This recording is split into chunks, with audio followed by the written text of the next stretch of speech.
Hello. So Ksenia here as always with our every 2-week meeting to discuss the forthcoming lunation and what tarot cards have to say about it. So for those of you who already know me, welcome back, guys, and thank you as always so much for all the lovely comments which you have time, your precious time, you spend some time to leave a comment, and I read all of them, and it is really very pleasant moments of my week when I go through comments. So thank you so much for all your support. And for those of you who are here for the first time, so my name is Ksenia and I do tarot readings on Ksenia's Moors Wellness Hub, hence the name of the channel. It's my friend's Ksenia's Moor channel, and I'm Ksenia too, we just happen to be namesakes. And we meet here every 2 weeks to see what is the general energy for the forthcoming fall or new moon. And this time we're here together to see the implications of the full moon in Scorpio, which is happening on the 26th or 27th of April, depending on where you are in the world. I'll put, as always, the chart here for you to follow. We do not really discuss astrology here. There are other videos on this channel that do it. We mostly discuss archetypes and tarot. And before we start, just a quick note of what is happening. So April 26, 27, full moon in Scorpio. Very eventful as always. I'm going to read because it's difficult to remember, but you might follow looking at the picture in this corner. So the moon happens at 4:31 Greenwich time, yeah, so that's why my chart is done for London. And 4:31 a.m. April 27. Depending on this, you can go to any service which counts different time zones and see what time it's going to be in your hometown.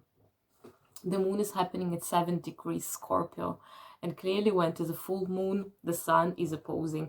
By the way, this is going to be the so-called super full moon, which is closer to the earth than regular moons, and hence we will see it better, clearer, and some people believe that the potential impact of the moon is also increased when we speak of the supermoon. So 7 degrees Taurus, so the moon is sun, clearly, yeah. The full moon means that the sun shines brightly on the moon and they activate the whole axis, in this case Scorpio and Taurus. And we have a stellium in Taurus. So we were having a stellium in Capricorn, you remember, for 3 years, like. Then we had a stellium in Aquarius at the beginning of the year, and now during this lunation we have the stellium in Taurus, which means this a really powerful lunation because the whole axis is activated. The sun is clearly at 7 degrees Taurus, but what we also have is Uranus at 10 degrees, Venus with Ceres. Ceres is a small asteroid at 15 degrees, and Mercury at 16 degrees, conjunct with Venus within the 1 degree orb. And all those guys, Uranus at 10 degrees, Venus at 15 degrees, they are square Saturn at 12 degrees Aquarius. It's interesting to notice that since Saturn moved from Capricorn, in which it was just happening that Saturn was activated all the time by different transits, and it moved to Aquarius, it was also activated by all sorts of transits. I mean, like, I clearly can remember that whenever I'm giving you the details for the full moon or the new moon, I always mention Saturn. I always do mention Saturn because Saturn is a big player, and Saturn is constraining, but Saturn is also life-changing. Hence, I suppose, where we are all at the moment. Before we start the sign by sign reading, as always, let's just have a look at what we have to say about Scorpio. Scorpio is a water sign. The moon is also a water planet associated with femininity and so on. And Scorpio is, I would say, like, you know, let me speak like this. How I see it is that Cancer, between the 3 water signs, Cancer lives on the beach, technically speaking, yeah, or Cancer lives kind of on this border between the ground and the sea. So Cancer, in as a zodiacal sign in its nature, it is still like, you know, it is sometimes a little bit naive. It has very light energy, like, you know, very sensitive, sometimes maybe a little bit too easy to offend, but nonetheless it is a light energy. Like, you know, I'm probably very biased because my mother is a Cancer, and she was always a very protective mother and a very emotional person, and very much afraid of everything and hiding into her shell. So I know that I'm biased because whenever I think of Cancer, I think of her. But, like, you know, I think Cancers are in general good mothers because they are very altruistic, they're emotional, they're loving, they're caring, you know. And Pisces, they're those glimmering, glittering, glowing fishes, which are like, you know, which are like sparks of silver and gold in the waters. And then there is Scorpio, and Scorpio is the darkness which we face when we go down. Like, you know, if you watch all those documentaries about how, like, some super duper technological boats, I don't know how people even do it, I would be scared to death, go, like, you know, like thousands of kilometers down to explore all those, like, Marian Trench and so on. And there is this darkness which can't be compared to anything else, in which there are creatures which we would never even imagine our fantasies, like, you know, all those unrealistic, unbelievable fishes which look like some pictures from medieval bestiaries, you know. They're so unrealistic, with like some ability to glow, some have like special lamps, like, you know, on their head fronts. And this is Scorpio. Scorpio is this total darkness in which there are those irrational creatures, in which the darkness is so dense that you can even touch it. And I believe that this is a very necessary condition for all. Okay, if you have been watching, you know that sometimes I can be on the darker side myself, but I I'm a big believer that we cannot progress without facing this scorpionic side of our nature. You know that personally, in my own philosophy, I very much connect Scorpio with Capricorn, because I think Capricorn also represents this kind of wisdom of the darkness. You know, Capricorn is this goat with its fish tail who is also capable of diving deep down, you know. And to this how to say, to this discussion, I suppose there are two moments. The first one is that it is not a coincidence that we call this certain type of wisdom the occult wisdom. Yeah, the occult means hidden, so it is not something which you can just spot on easily. It requires an effort. What is this effort? This effort is, first of all, definitely a certain intellectual effort, a desire to understand, a desire to see through. The second part of it is courage, because, like, you know, to find the occult, to find the hidden treasure, is something which is not exposed to be seen by everybody. You need to risk, and you need to sometimes face things that otherwise you wouldn't like to face. And this, besides the occult, the second part of it is that everything requires a balance.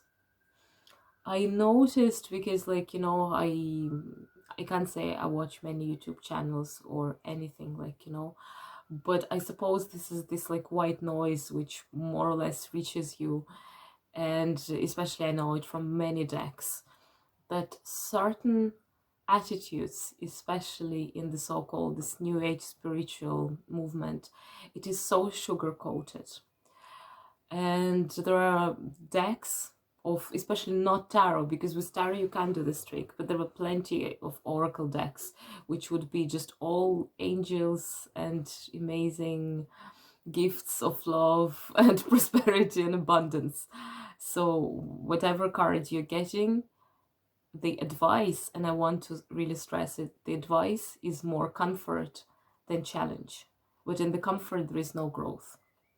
When you are in the critical situation, and I suppose that's the situation in which you would choose to ask a practitioner or use an oracle card, that's a situation of crisis. You are appealing to something, you're asking for help, and then you're given advice. Oh, it's going to be grand, you know, love is on the way, abundance is on the way.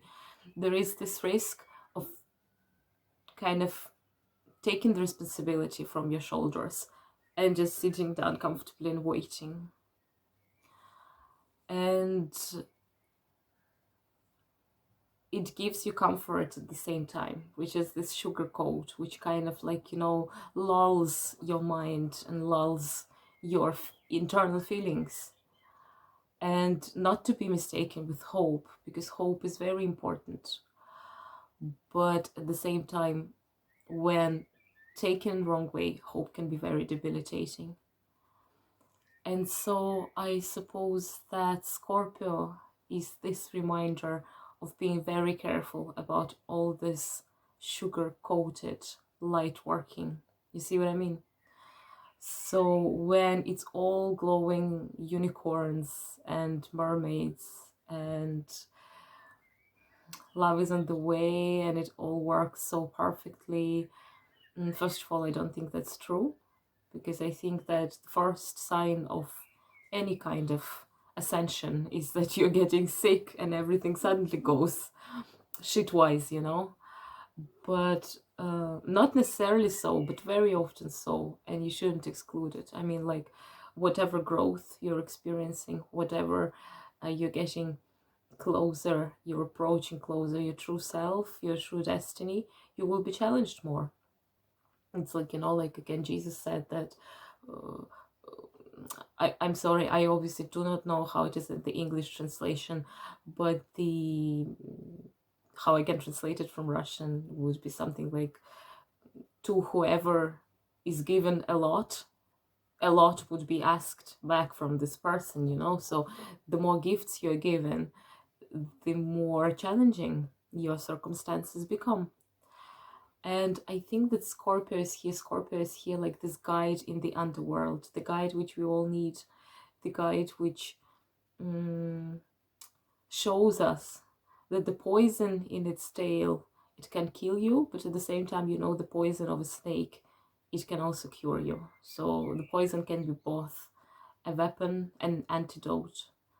And this is this, like, you know, the idea, I think, that wisdom is a double-edged sword.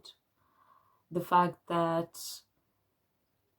challenge can be your deepest consolation, and there is absolutely no need to neglect darkness in to prioritize, to find consolation in all those sugar-coated messages, in all those light working of light. Everything is light, everything is so amazing. I think there is a much deeper beauty in going through the valley of tears, you know, the so-called darkness of the soul, and asking for guidance and reaching to your guardian angels in this transition, than sitting in the complete darkness and pretending the darkness is not there, because you're so sure that everything is full of light and everything is going to be amazing, and everything is going to be amazing at the end. But not neglecting the darkness, working with the darkness, facing all those incredible monsters that we might meet when we are in the deep abyss of the ocean, you know. That's how I think Scorpio is functioning, and Scorpio is reminding us. The full moon is always a time for release. The full moon in Scorpio is going to be very emotional, very sensitive, and probably, like, you know, opening and rediscovering past wounds. Pluto, the ruler of Scorpio, is going retrograde the next day after the full moon, which makes this retrograde inner motion, gazing inside, stargazing inside of you, even more kind of like raw. I hope no one is scared, but I think that to acknowledge those things is important because it allows us to work through it.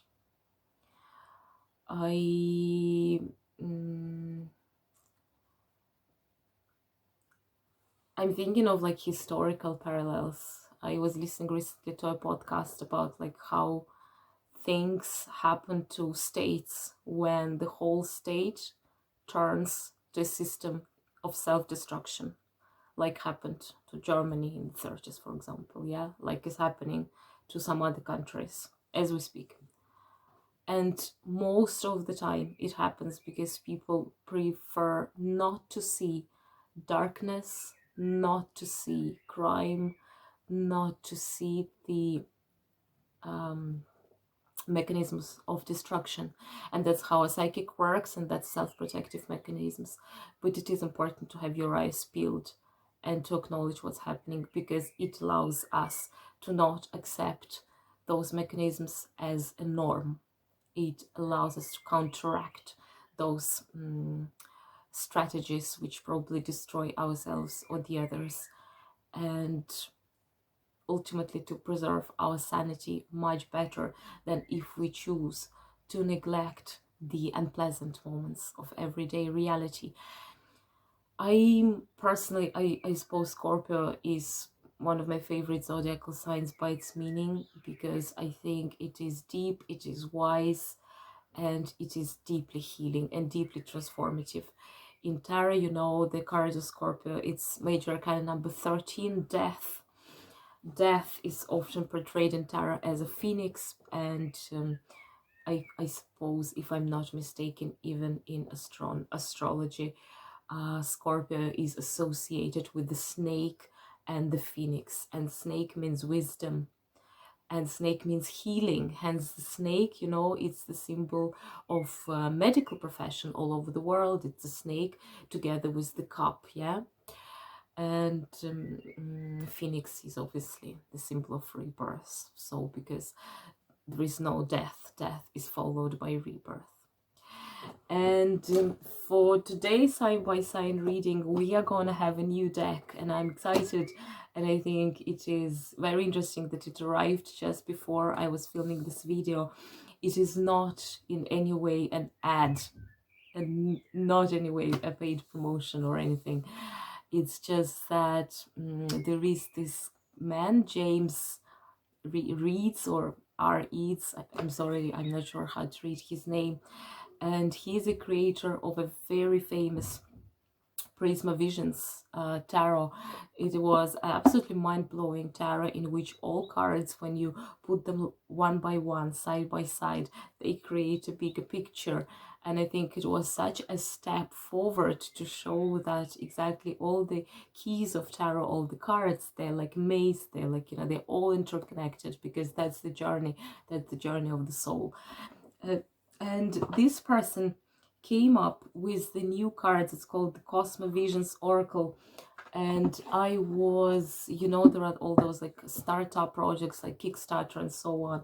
So I was one of the person who backed his project, because when he was like, I don't know, fundraising, yeah, to start this deck, because that's an absolutely unique deck. The idea of this deck is that instead of normal 22 major arcana from the Fool to the World, which represent the journey of the Fool and how the Fool learns different things, the major arcana in this deck represent the travel of the soul after death.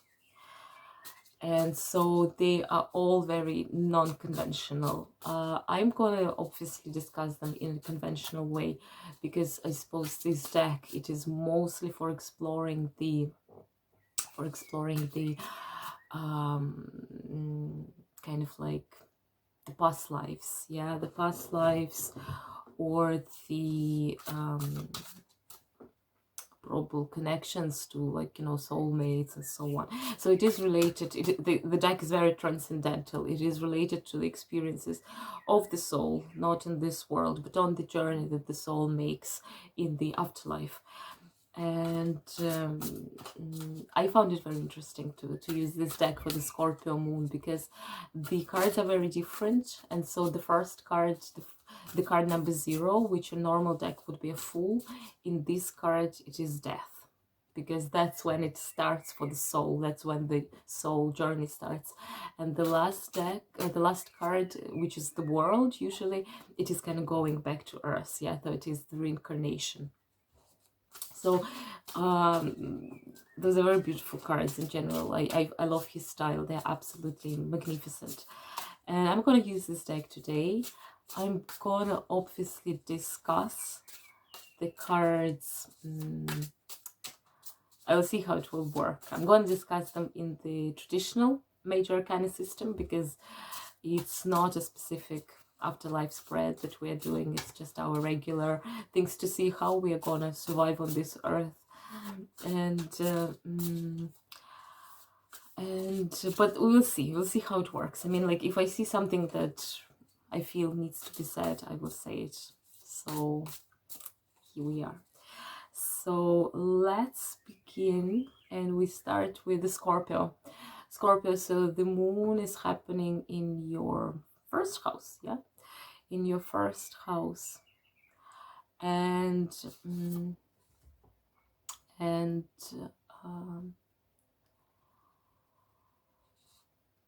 lots of things are happening in your 7th house, in the house of Taurus. The whole stellium, in fact, is sitting there. So in general, this axis of me, Scorpio, me, my first house, and the 7th house of partnerships is very powerfully activated for you. Can't believe it. That's very interesting.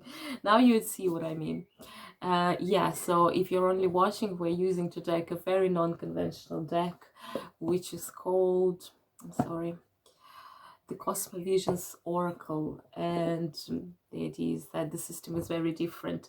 And another difference, which I didn't mention, is that instead of court cards, there is kind of like a suit which represents personalities, personas, and different professions.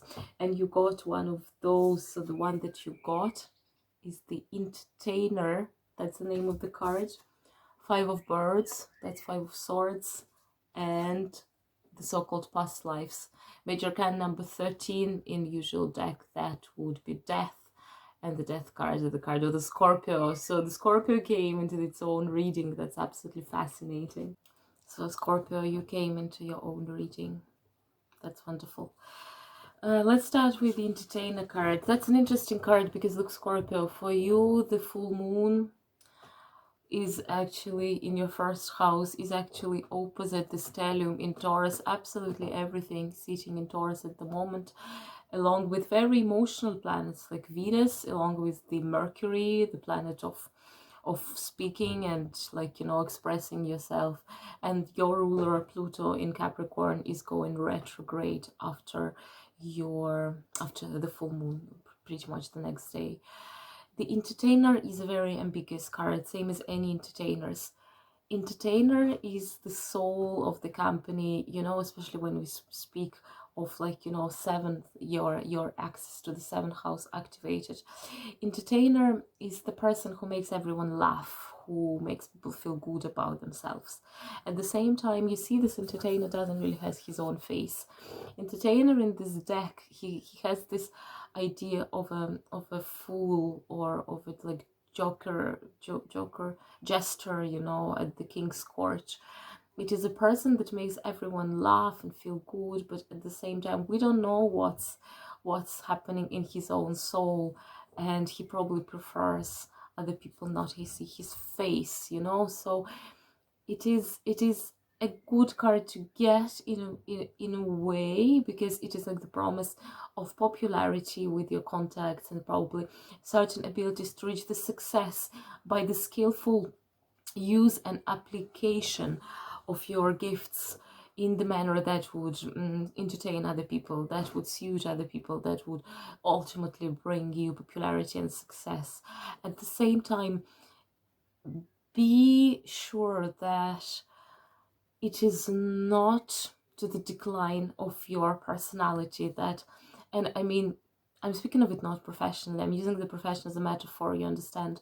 So don't sacrifice your ability of being yourself and knowing who you are, to the others. You know, don't really become prey to the expectations of the others in fear that otherwise they might not accept you, you know.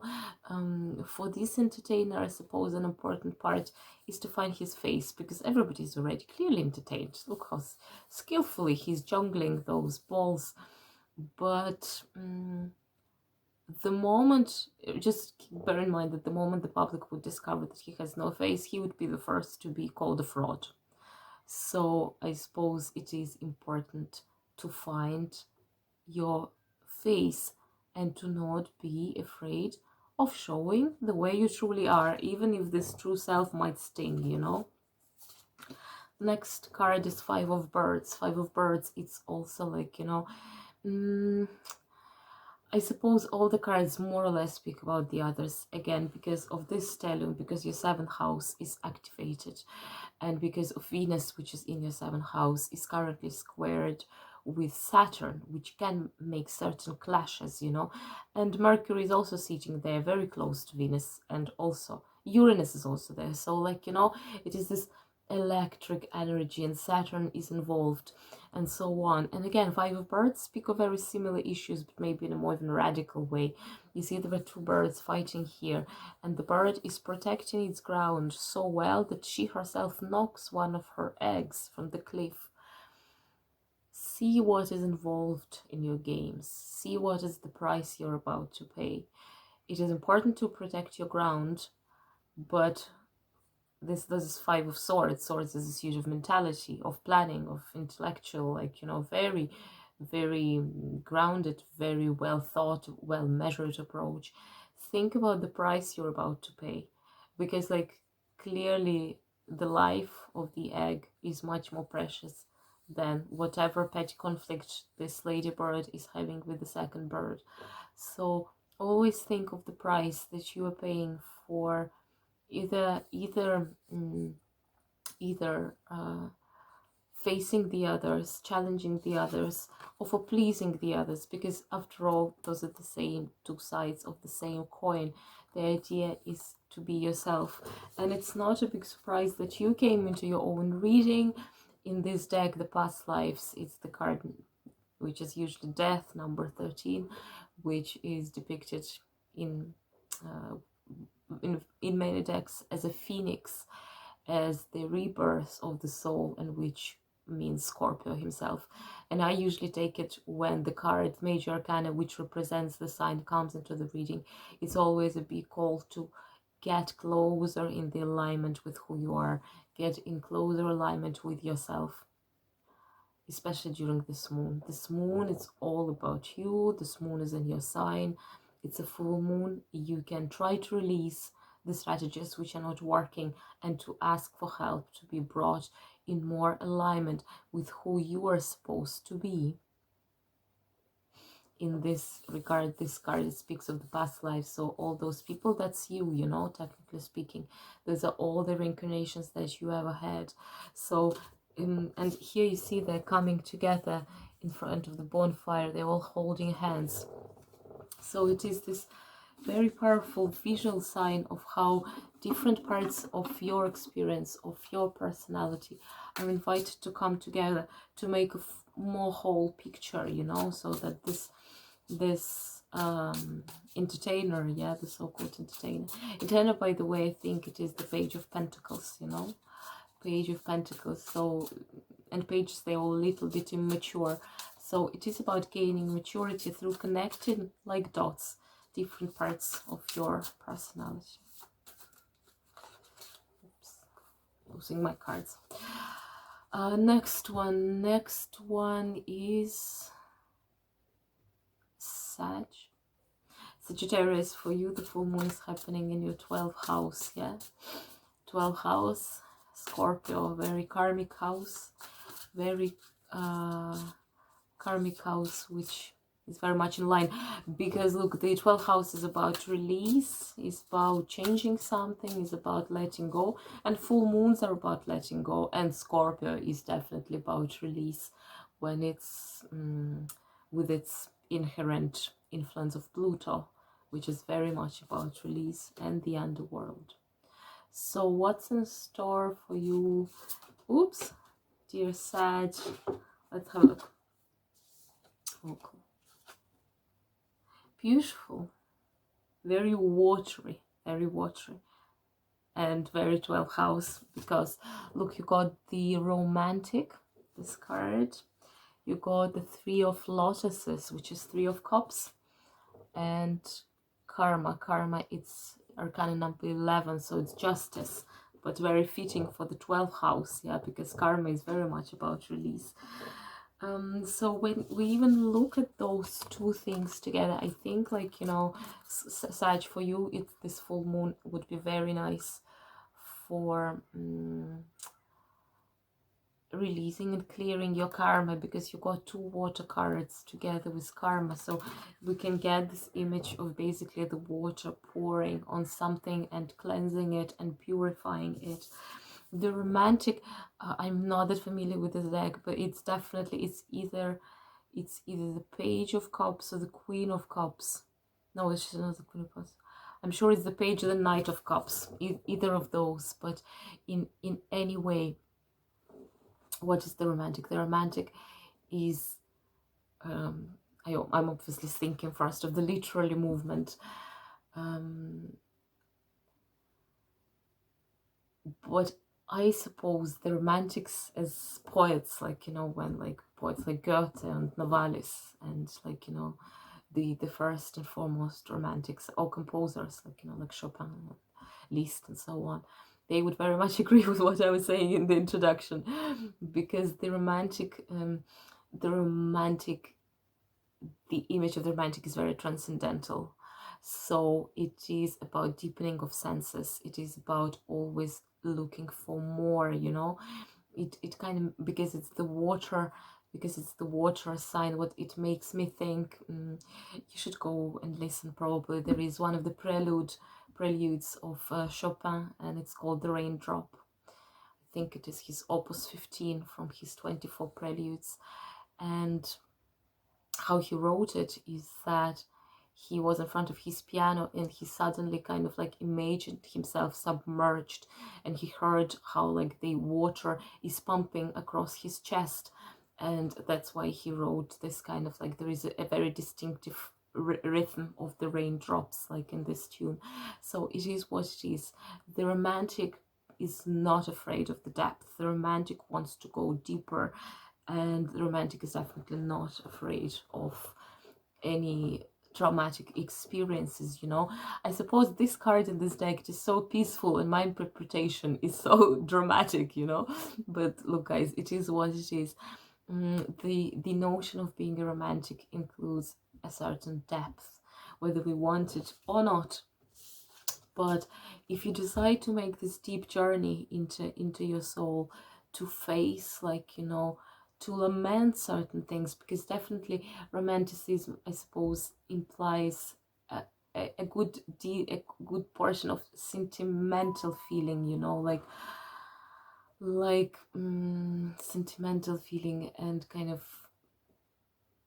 allowing yourself to cry over something, you know. And 3 of Lotus is here to support you. 3 of Cups, it's the card of bliss, it's the card of the company, it's the card of the joyful reunion with friends.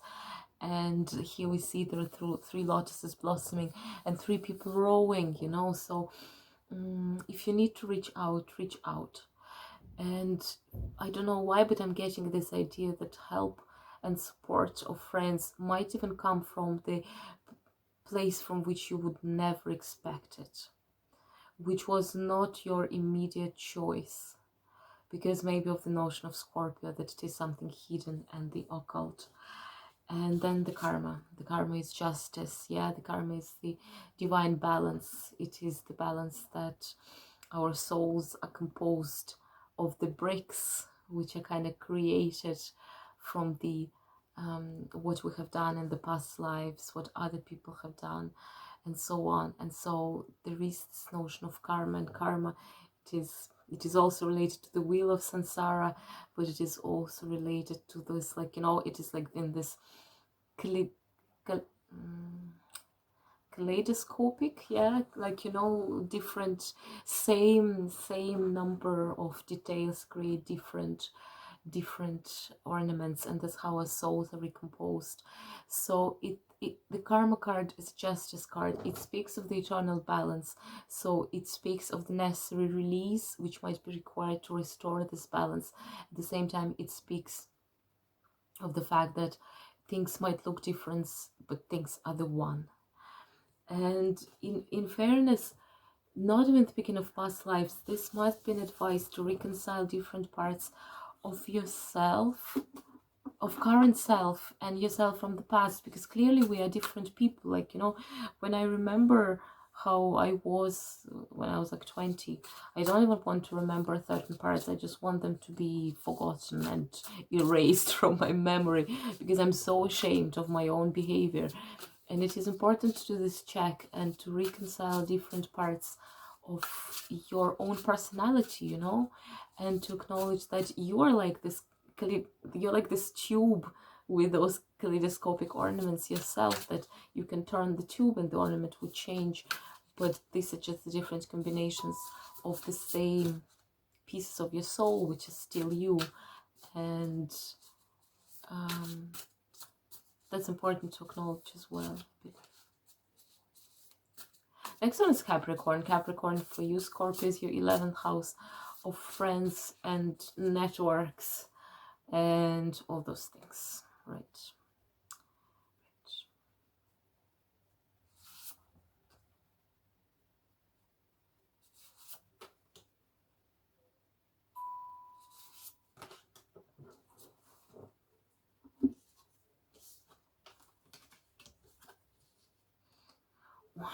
Capricorn as always.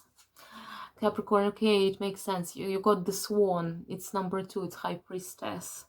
You got also number 13. It's the card of Scorpio, the card of death in classical deck. And you got 3 of Birds. That's 3 of Swords, the heartbreak. I'm going to explain it to you. Don't get upset before. That's what I'm talking about. I was talking about it in the introduction. I think I'm talking about it whenever I'm talking about Scorpio and Capricorn. I think the Scorpions and Capricorns are so close to each other, like a sign. I think they're so aligned, like the essence, how I feel those two signs very similar. So I'm not surprised all of this came to Capricorn. Capricorn, for you, I think you resonate strongly with the Scorpio, because Scorpio, when you were with your goat mermaid tail, when you were searching for the wisdom and the occult and the deeps of the ocean before you started climbing your mountains, you met Scorpio there. This is a very similar kind of like element, you know, of this deep dark water, and hence it is very mystic. So I'm not surprised. You got 2 major arcana. You got the Swan. The Swan, number 2, is the High Priestess, and then you got past lives, the Scorpionic card.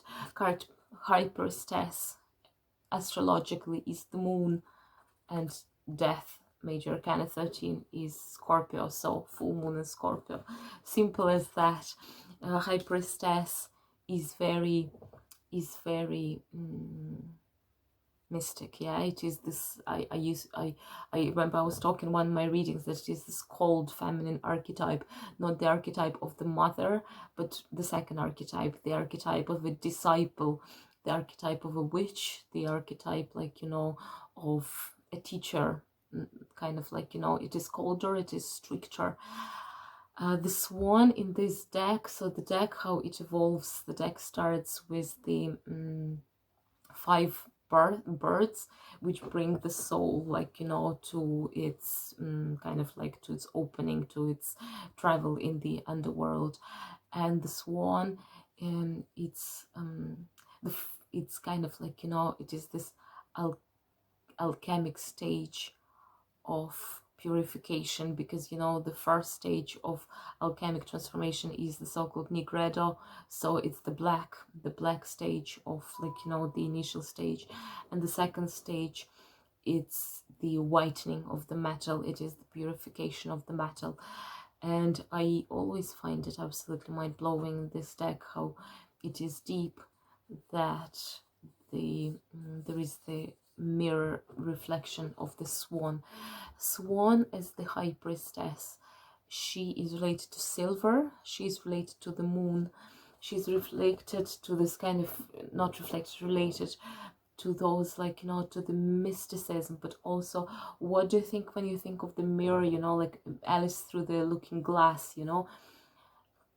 This is the wisdom which comes to you through the, not only looking at yourself, but just perceiving everything as if through the mirror. So you see not only things which are shown, but also things as they might be shown, as if in the mirror reflection, you know.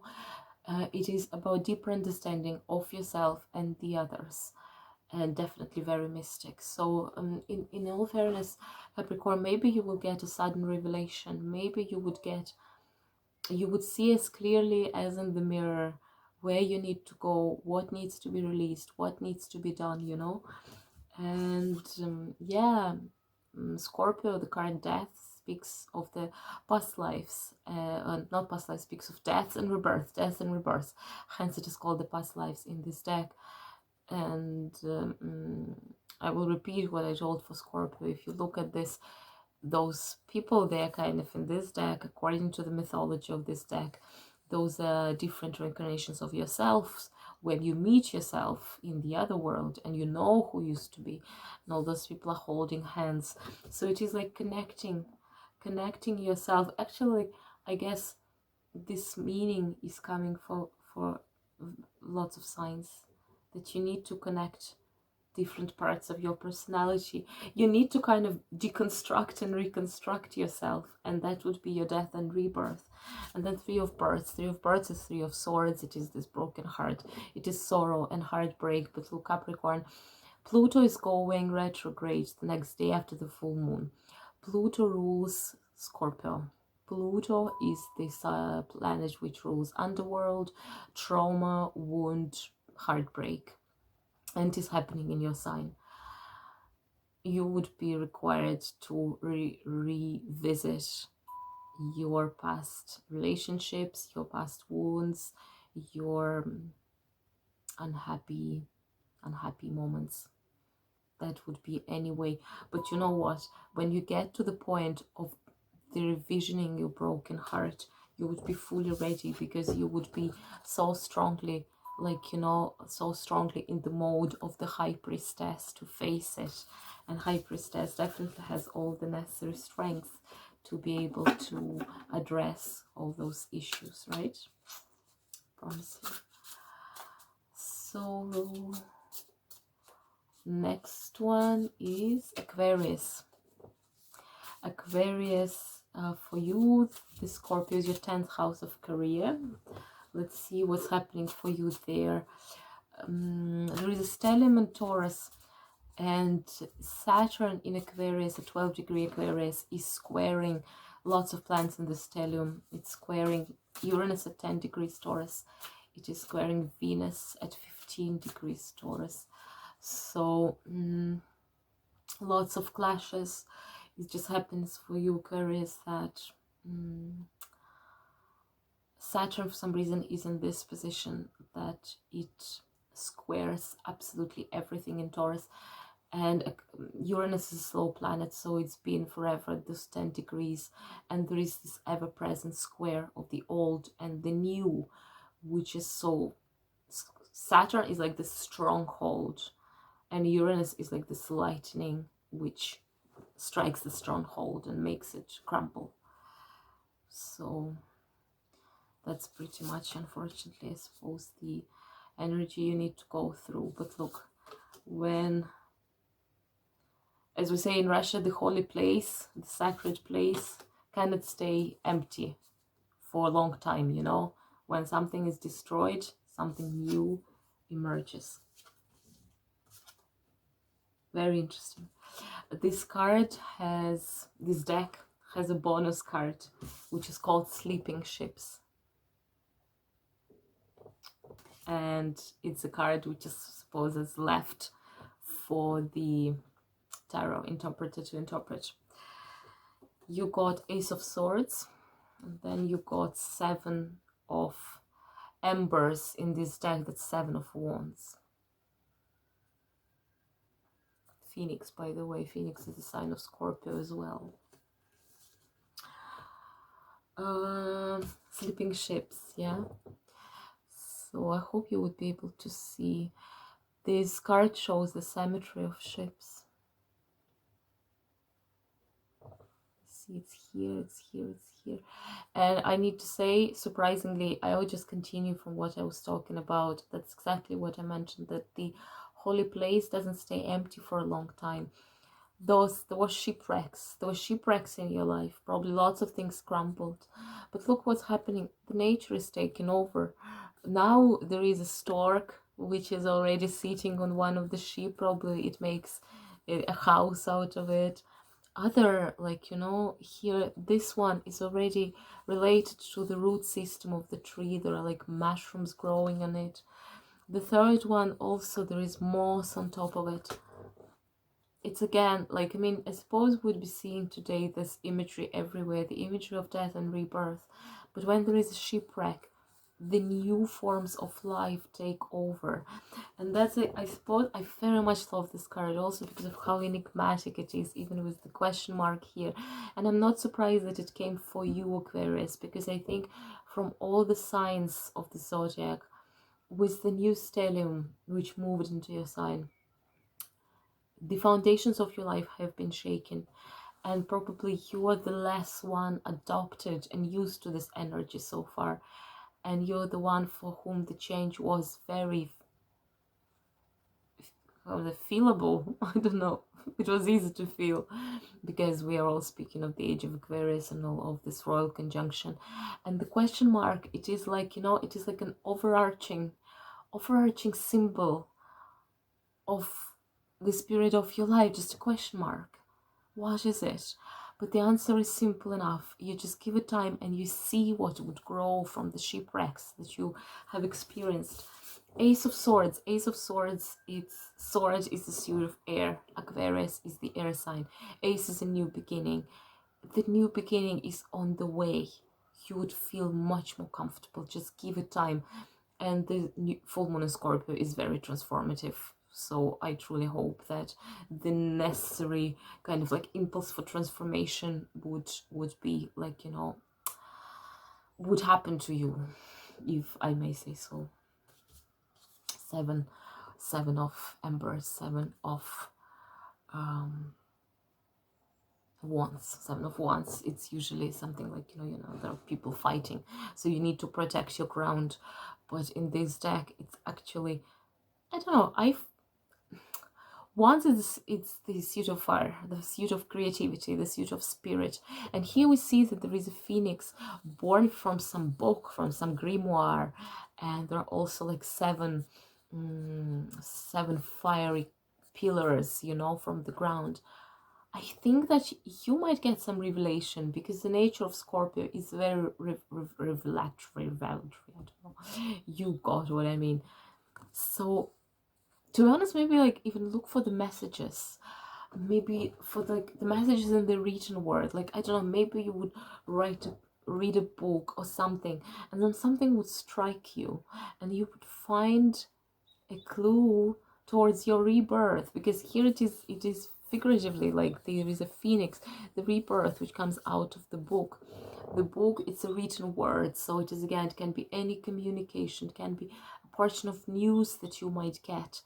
But in general, it is this rebirth through some piece of information, through some conversation, maybe through something that you're gonna read. But you see, all of them are very dynamic. So from this question mark towards the new transformation, the new beginning, and then the transformation of the phoenix. So look, wait for it. Wait for it. It will work for you well. It will work for you. Aquarius. Next one is Pisces. Pisces, for you, that's your 9th house. Scorpio is your 9th house, the Sagittarian house of philosophers and learning and the belief systems and the principle systems you are adhering to. So let's have a look. What's in store for Pisces? The moon is obviously happening in your fellow water sign, which I think is always quite a comfortable moon when moons are happening in the fellow signs of the triad. Cool. Wow. So you got 4 of trees. That's 4 of pentacles. Number 8, major arcana number 8, the orbs in this case, but that's your normal deck 8. It would be strengths, Leo. And number 18, the bridge. Let me check, to be honest. I'm not sure. Number 18, is it the moon? Pity no one can tell me. Yeah, it's the moon. It's the moon card. 4 of pentacles. 4 of pentacles, strengths, and the moon. Well, the moon definitely speaks that it's going to be a very sensitive moon, but it's understandable. It's going to be sensitive for everyone, so I'm not opening anything new here. 4 of pentacles, you know, in a traditional deck that would be this person who has four coins and he's holding onto them. So this usually would mean kind of like holding to your finances. I think this card is very different. This card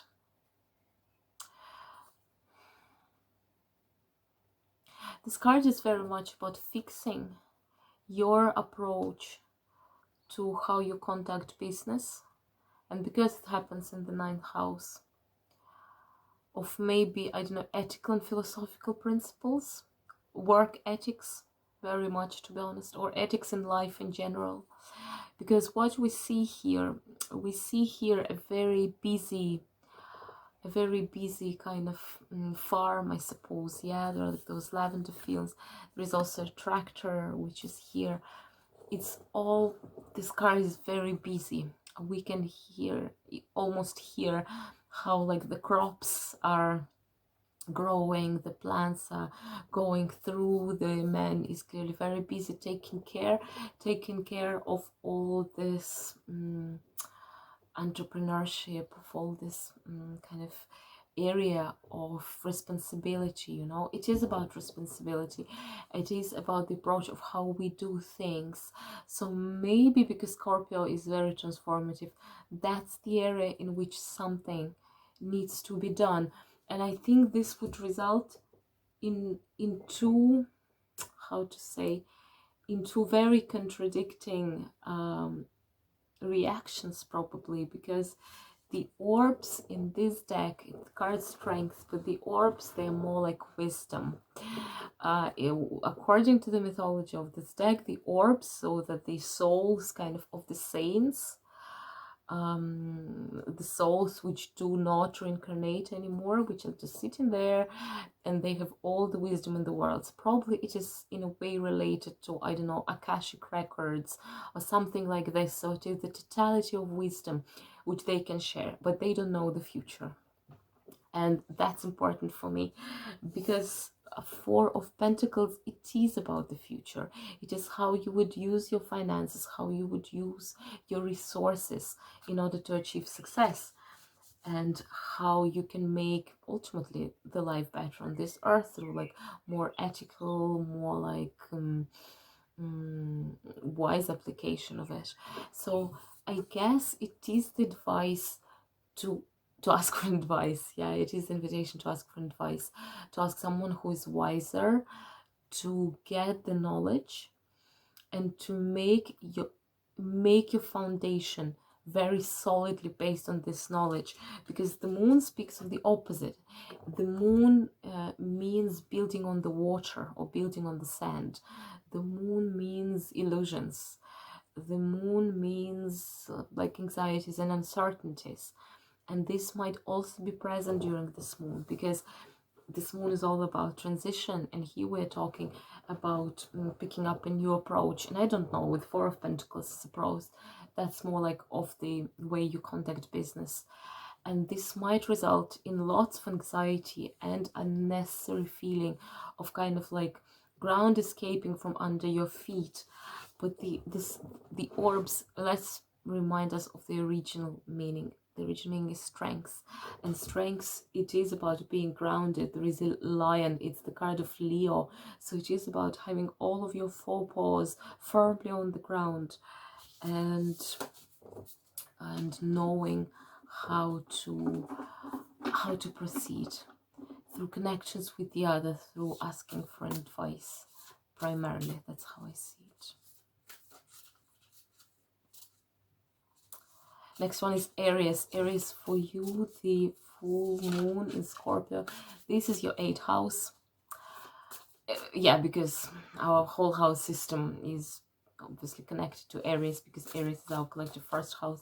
So it is your 8th house of occult, of transformation, of metamorphosis. I think it is also, oops, I lost something. It is also a financial house. It is related to gains, to material gains, which you might gain from other people, But we'll see what cards are gonna come for you, and then we will see what's in the spotlight, whether the financial side of the matter or the transformative side. Two of Swords. Interesting. Yeah, it was a very clear reply. That's very interesting. Okay, you got Two of Swords. Two of Swords, Moon and Libra. That's the choice that you need to make. And then you got the Unknown and Death. And Death is card number 0. That's the Fool. For those of you who don't remember, like, we're using today a very non-conventional deck which speaks of the journey of the soul in the other world. Hence, the names of the cards are very different, but the meanings are nonetheless similar. Let me just check. Card number 20. Is it the Sun? Ew, it's Judgment, of course. That's the Judgment card, yes. Okay, so Aries, look what you got. Two of Birds, that's Two of Swords. Two of Swords is about the choice. Look at what this person is doing. This person has some bowls, which you see there are cracks. They are clearly broken. And still he put so much effort to drag them to his yurt. This is pretty much about the wasting of your effort of something that doesn't really require it. So think of where you might be wasting your effort, and take this effort from that area and put it into something which is truly required.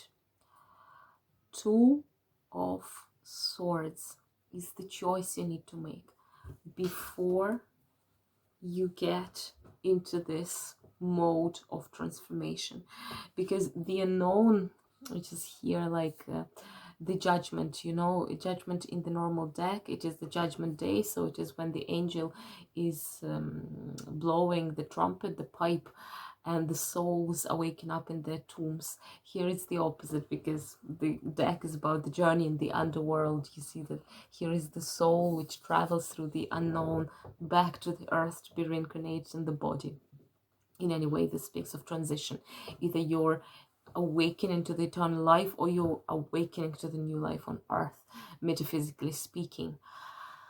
Transition is always very uncomfortable, and Two of Swords is an uncomfortable card because it requires making a choice, it requires taking responsibility, and it requires careful consideration of where your effort is supposed to go.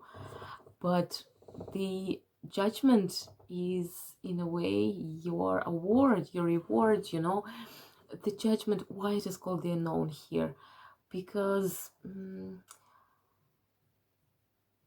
Judgment is about the karmic and result of our actions, and it is always unknown, because God works in mysterious ways, and the way we would get the effect of what we're doing is pretty much unclear to us.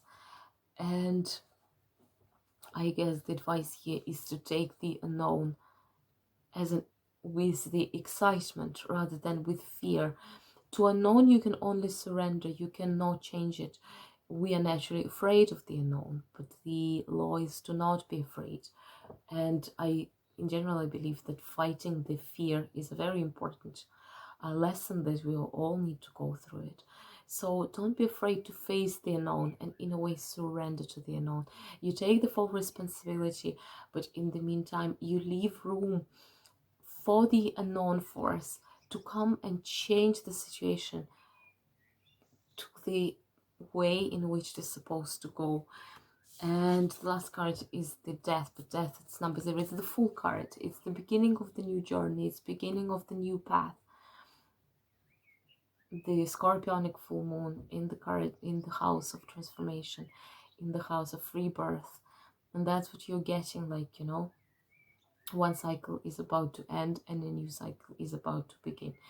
And in this new cycle, you would need, for a time being, to surrender and to go through this tunnel, of the unknown before you're born again. Like, you know, here from the skeleton hand, a spark of soul, of new life is born again. So, interestingly enough, judgment, the meaning of its card, it's also literal judgment. It's literal judgment, your judgment on the situation, your decision. And Two of Swords is also the card of making a judgment, of making a decision. So in case you need to make some decision about how you might change your life and get to this card of the Fool, to get to this new point of your life, I think the very deep moon in Scorpio is a good moment to have a very open dialogue with yourself and to ask yourself about what needs to be fixed, you know, what needs to be exactly what the decisions should be about. Yeah. The depth of Scorpio would help you to find the problem which requires the decision. I suppose that's it. Now the equator, Taurus. Taurus for you, Scorpio is your 7th house, your house of partnerships, of romance. And you know, Taurus, there is a stellium happening in your sign because you have Uranus at 10 degrees, which has been with you for ages, and then you have Venus and Ceres. There is a small asteroid together with Venus and Mercury as well, and they all roughly square Saturn in Aquarius. So we'll see what the cards have to say about it, because the focus of this reading is nonetheless the moon in Scorpio. So we'll see how the moon in your 7th house would reflect in your life. Taurus. Taurus, you came into your own reading yourself. I think lots of interesting, because Scorpio card came into the Scorpio reading, and then Taurus card came into the Taurus reading. For the other cards, it wasn't the case, which again means that this axis of Taurus and Scorpio is really strongly activated. You got 2 nines, you got 9 of Cups, fulfillment of wishes, it's called. You got 9 of Swords, very different card altogether. And you got the Hierophant, it's called the Phoenix in this deck, but it's major arcana number 5, that's Hierophant, which means Taurus. Taurus, we're speaking here of a certain wrap up, definitely, because 9 are very late, and the Phoenix as a symbol means the rebirth. So kind of, you know, fairness, it's very funny how in this deck Taurus and Scorpio are kind of mixed together, because Hierophant is replaced by Phoenix, and Phoenix in usual decks, it is the representation of death, which is the card of Scorpio. So, Nine of Cups, fulfillment of wishes. Look, I guess the cards are trying to show the contradictory nature of what's happening to you, because although it is very fancy always to have Venus in your sign, and Mercury is also with you, and those planets, they're all square to Saturn, which means that they're restricted in a way. So you got Nine of Swords, which is speaks very much about the frustration and the pain and the heartbreak, and Nine of Cups, which speaks of the fulfillment of wishes and how they work for me together in a very hopeful way. I need to show is that what is happening with those lotuses on this card, it is very miraculous, because they are supposed to be submerged by this wave, but despite all the laws of gravity, they're like surfing it, you know. And Nine of Swords, Nine of Birds in this deck, they show a man who is like, you know, who's shooting the birds, and at the same time the birds are attacking him. So it is this dynamic conflict. The conflict can be internal or external. It can be about the contradictions in your heart, but nonetheless I think that the watery and very deeply transformative energy might be able to solve those questions in a very unpredictable way. So things would not go the way you expected them. You would get some hope, some, I don't know, some fulfillment of wishes through a totally non-conventional way. Like here, like this laws of physics are basically neglected in this picture. And the way they would clash, the problem on the one hand and the miracle on the other hand, this would probably make you reassess many things in your life, because you came into your own reading, and usually Taurus, the Hierophant, it is a card of tradition, it is a card of sticking to your roots and preaching the traditional systems, being part of something bigger. But in this deck, although all those meanings are preserved, because essentially Phoenix, it is an old bird. Phoenix, it's a wise bird. It is like, you know, it is the highest bird, which is kind of, which can be regarded as the preacher, as the hierophant of birds. It's a mystical bird. Nonetheless, the phoenix is an ever new bird as well.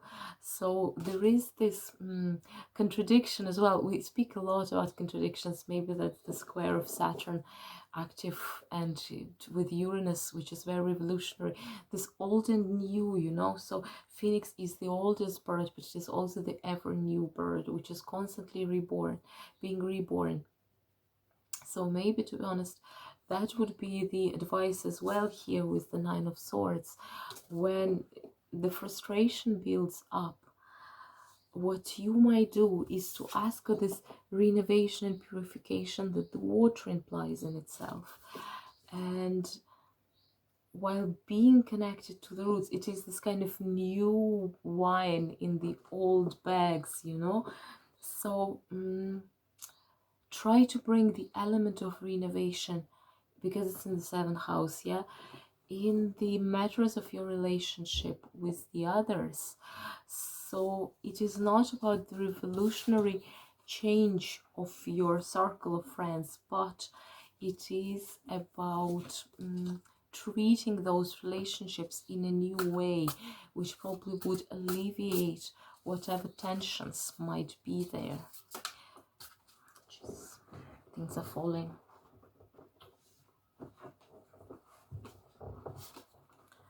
And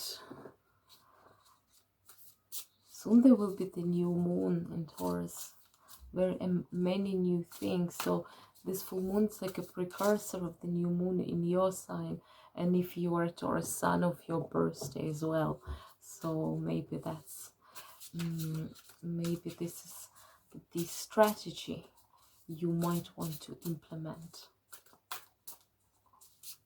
Nine of Cups and Nine of Swords. Nonetheless, something's coming to an end. Yeah, because 9, it's already the end of the tarot suit.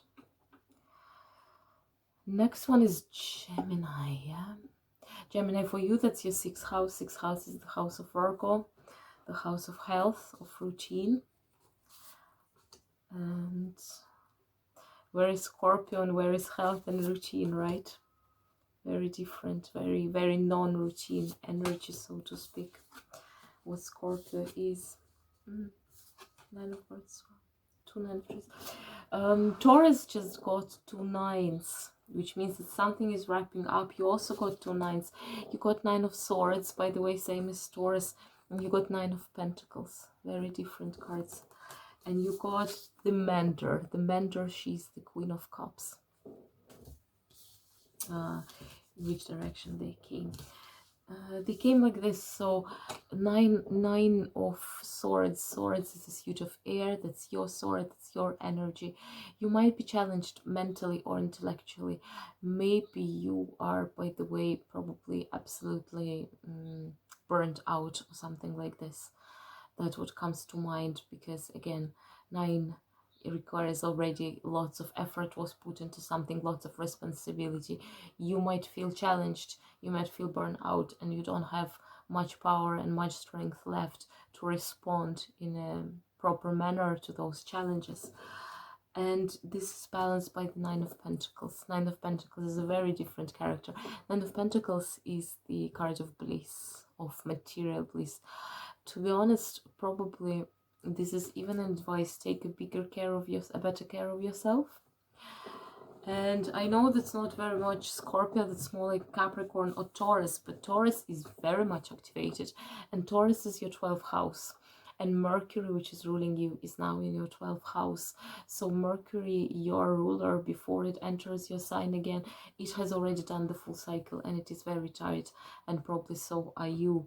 9 of trees, 9 of Pentacles usually represents the magical garden, just the garden with lavish trees in the shadow of which you can come and rest.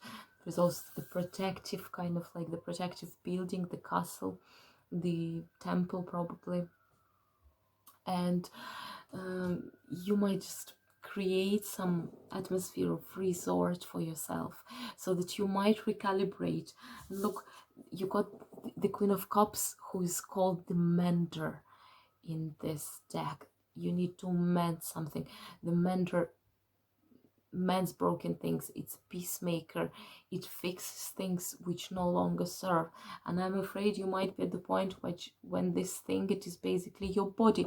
Technically speaking, that's why we can tie Virgo here. If it speaks of the burnout because of a certain routine, that's definitely Scorpio offers you. Scorpio offers you a kind of like, it draws your attention to different matters, because Virgo and routine house, it is very practical, but Scorpio is water, Scorpio is spiritual, so it draws your attention to different matters.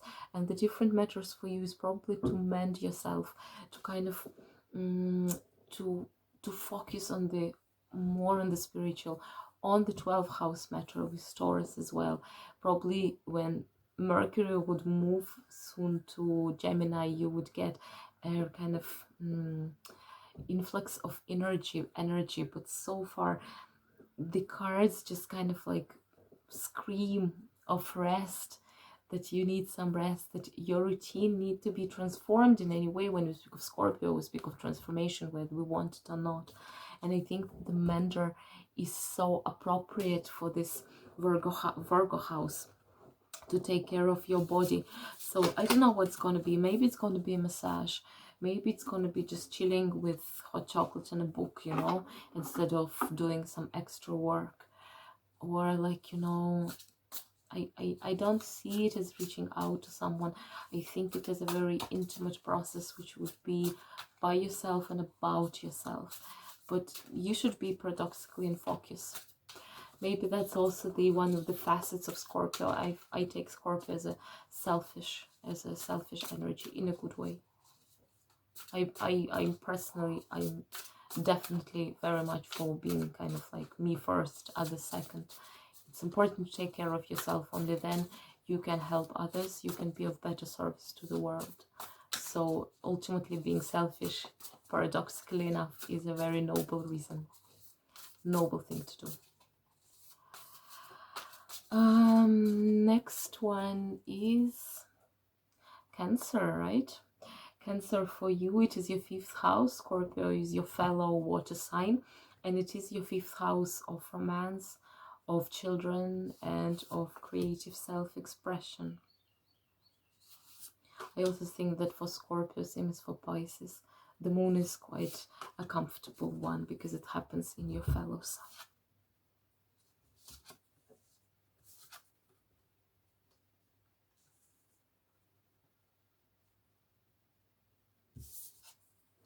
Eight of Swords you got. Understandable. 4 of Cups, 4 of Lotuses, and 2 of Swords. Lots of swords, Cancer. Maybe it's not going to be such an easy moon for you after all. Very sensitive. The moon is watery. The moon is very sensitive. So things are running high. Look, Cancer, the first one that you got is the notorious 8 of Swords. You know, it is this card which usually represents a woman. She's surrounded by swords and she thinks that she's trapped in this, in those, like, you know, in the structure, in the sword structure. 8 of birds speak of the same, of some whirlpool, of some this tornado, and it kind of drags the birds in, like, you know. Both cards ultimately speak of the feeling of powerlessness, feelings of being trapped, of having things outside your control, not being able to control things.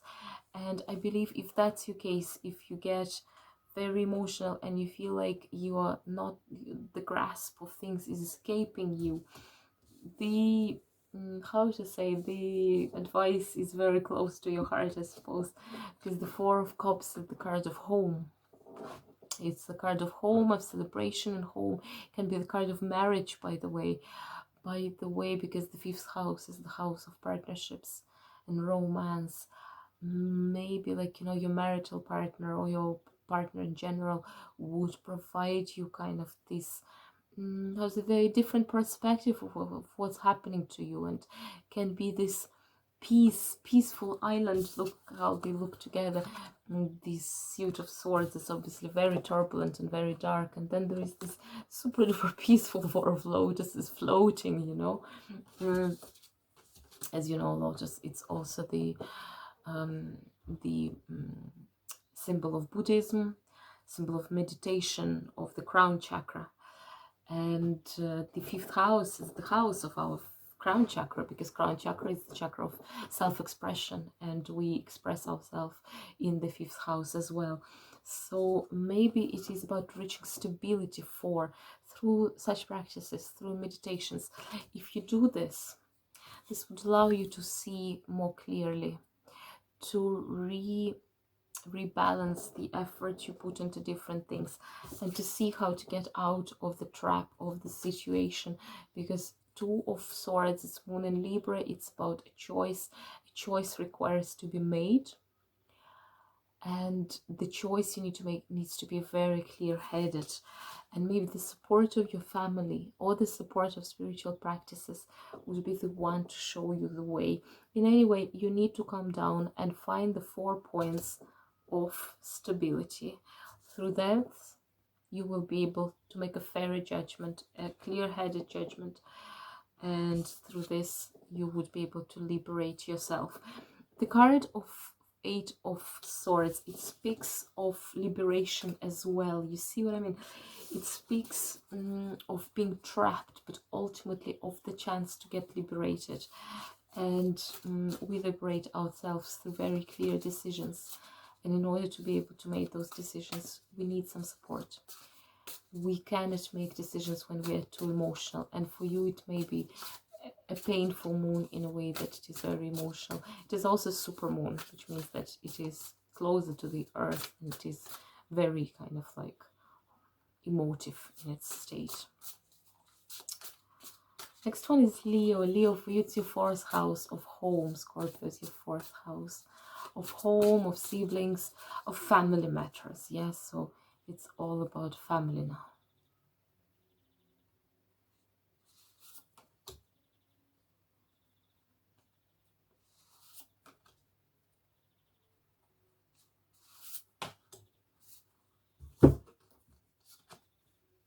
Oh, interesting. Oh, that's very interesting, Leo. Look what you got. Even on the lexical level, you got the Pathfinder.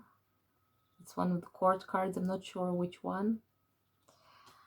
You got the Nine of Embers, Nine of Wands, and you got the Infinite Paths. It is the major arcana number 19. I think it's the Sun. So you got the Pathfinder and Infinite Paths. Okay, let me check with the book, because as I said, that's a new deck and I don't always remember. The Sun, yeah, number 19 is the Sun. Better to check than to be sorry, you know.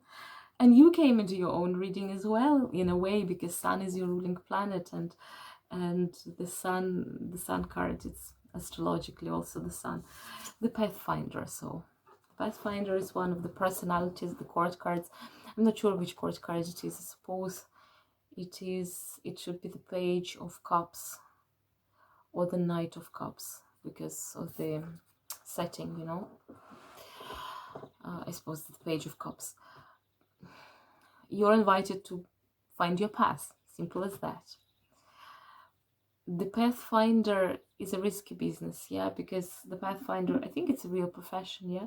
It is somehow related to me, in my mind, to minefield, that you need to find a path through the minefield. It's totally wrong, I know, but that's what I take it to be.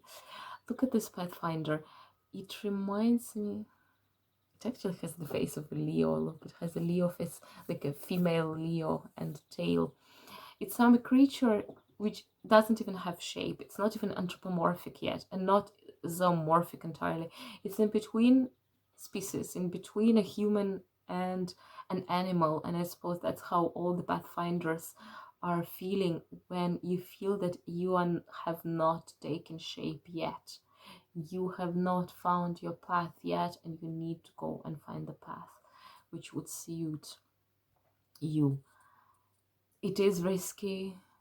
It requires lots of effort. It requires, probably, in case of this creature, even some magical effort, because he needs to marry, to balance the different sides of his personality, the leonine side and the human side, to reconcile all those contradictions.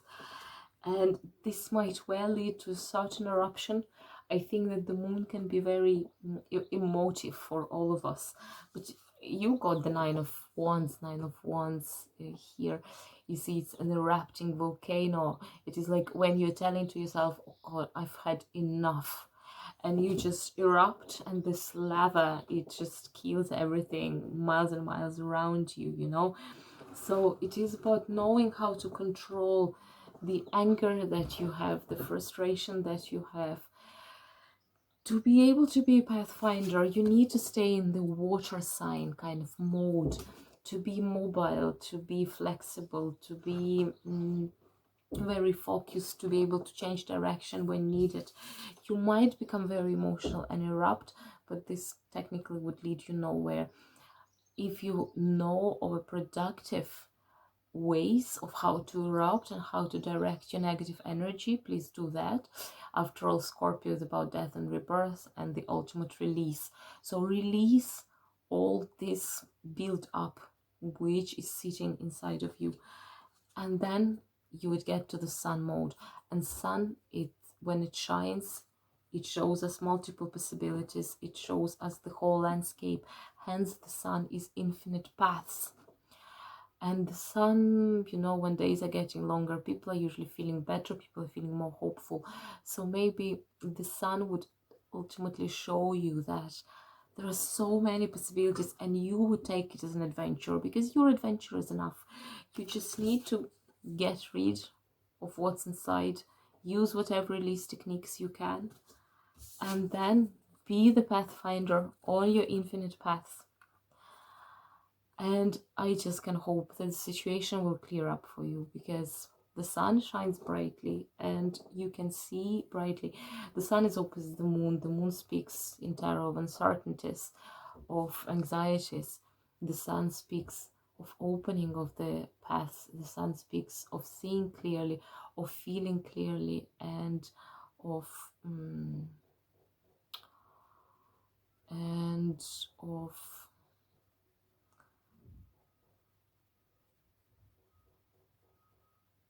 coming into this kind of like sunlight, spotlight, ultimately to the niche which you're about to occupy.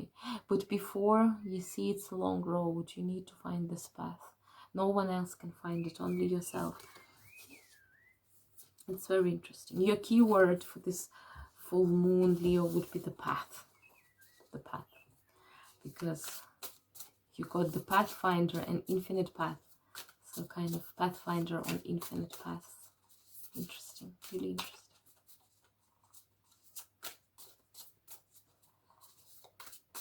And then next one is Virgo. We have two left, Virgo and Libra.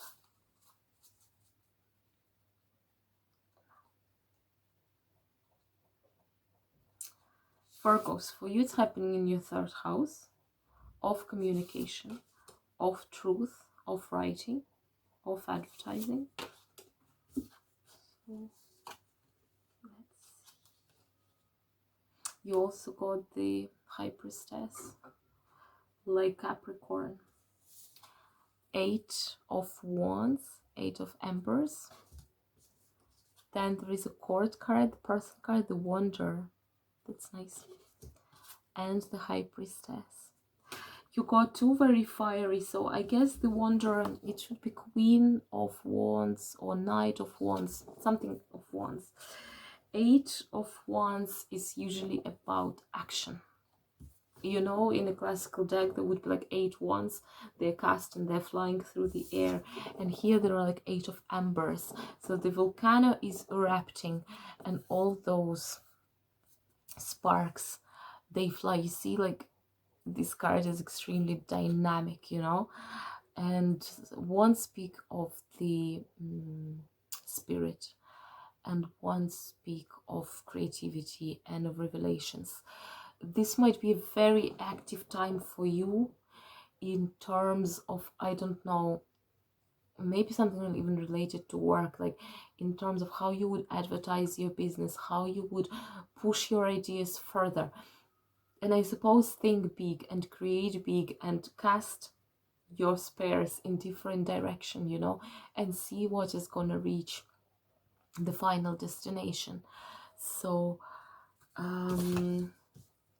same as the Wanderer, you know, the Wanderer, he's so quick that you cannot even see his face, and he has all those like multiple legs and so on, you know. He reminds me, you know, there are those young people who are like doing all those tricks with fire on the streets, you know. They have those like kind of like stones soaked in fire with the on the chains, and they do all those like magic tricks and figures. But that's what this Wanderer reminds me of. But who the Wanderer is a traveler.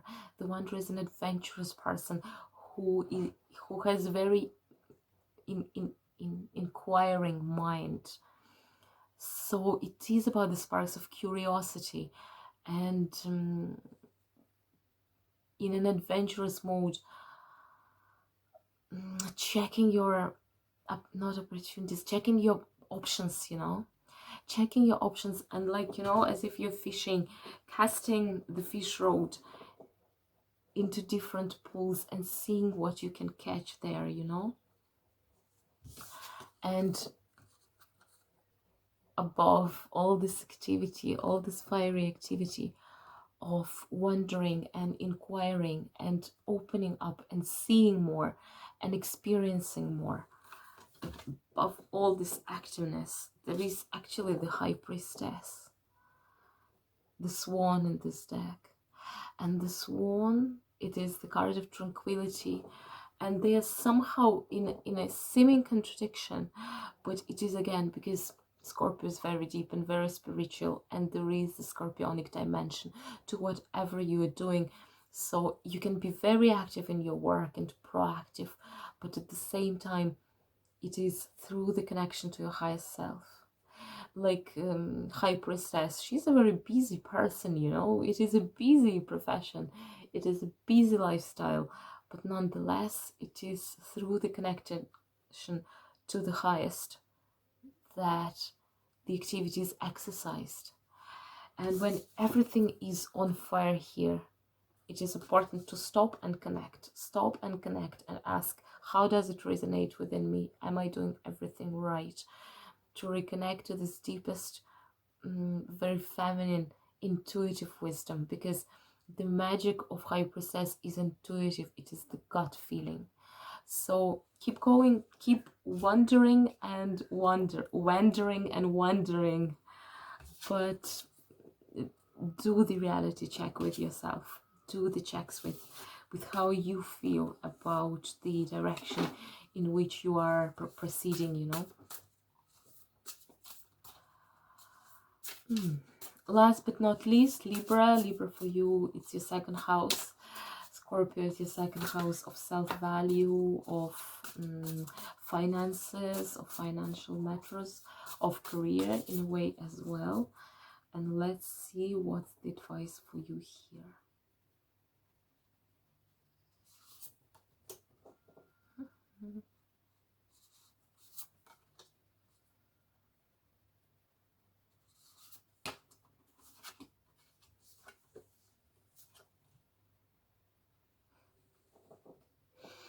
I was just talking that this deck, it is absolutely unique because the cards can, when you put them one by one in the chronological order, they create a picture, and you got this fragment of the picture because you got nine of 8 of swords and 9 of swords, and it's just to show you that when I put them together, they actually create landscape. Libra, this moon can be very challenging for you, from what I can see from the cards, but your last card is the Peacemaker. It's the King of Cups. Nonetheless, you know how to deal with it. The swords, you the suit of air, and you're the air sign, and so that's in the realms of intellect and words and human relationship that the problems might occur. 8 of Swords, it is this card of being trapped here. We see that there is a tornado, some sort of like airy whirlpool, which drags the birds in. This speaks of certain blindness towards the situation. This speaks of not seeing the situation for what it is.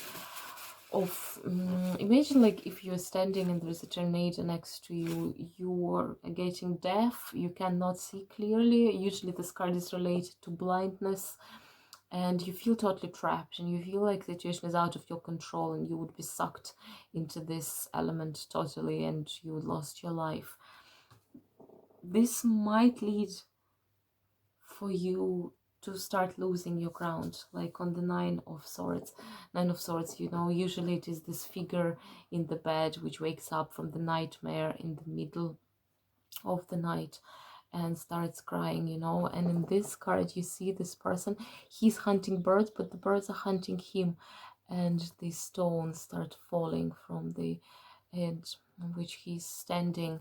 So it is about losing the ground in a way, but both of them, they're very much about the illusions, because the 8 of Swords has the notion of blindness in it, and the 9 of Swords has the notion of nightmare to it, to something which is really scary, but in fact there is no reason to be scared per se. And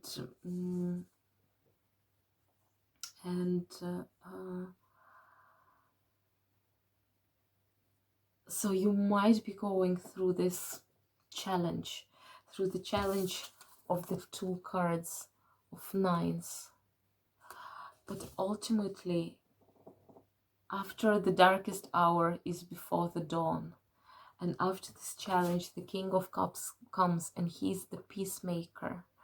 And like both of the cards, they speak of the conflict, either of the inner conflict or the conflict with the others, but then ultimately the peacemaker comes and makes a balance. That's why he's, by the way, he has also a cup. He reminds us a little bit of Aquarius, of your fellow sign, and the sun and the moon. So the cosmic balance is restored, and it is restored through the water element, because it's the King of Cups. King of Cups is Scorpio, by the way. Yeah, it is Scorpio, Pisces, or Cancer. So maybe actually this moon can be very healing for you, and whatever contradictions you're experiencing, those might be cured through the feeling of this moon in the water element. In any way, I'm definitely wishing absolutely everyone to have this peacemaker agent in our lives, so that we can reach stability and reach certain harbor, I suppose, certain quiet harbor in which we feel comfortable. With this, I will say bye and have a blessed moon, and I'm absolutely sure it's going to be a beautiful moon, emotional and challenging, and still very, very transformative. And I'll see you in 2 weeks' time, and as always, reach out to me if needed. See you later. Bye.